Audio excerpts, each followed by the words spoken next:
गोकुळ सोबत गोकुल। कोल्हापूर महापालिकेचे आरोग्य अधिकारी विजय पाटील यांच्याबद्दल आज महापालिका आयुक्तांना निवेदन देण्यात आलं।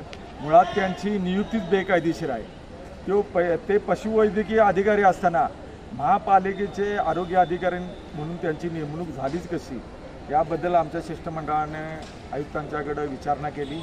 त्याचबरोबरीनं त्यांची जर नियुक्ती बेकायदेशीर असेल तर तात्काळ त्यांना त्या पदावरून हटवलं पाहिजे।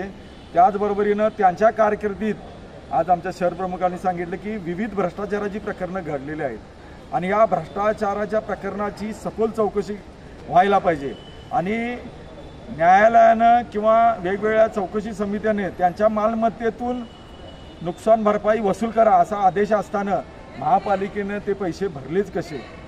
त्यांची व्यक्तिगत मालमत्तेतून ते भरायचे होते। त्यामुळे या प्रकरणाची देखील सखोल चौकशी व्हायला पाहिजे आणि हे सगळ्यांची जी साखळी आहे आणि जे आता शिष्टमंडळाने सांगितलं की हे गौड बंगाल काय, तर याची चौकशी करून पहिल्यांदा त्यांना तात्काळ या पदावरून हटवलं पाहिजे।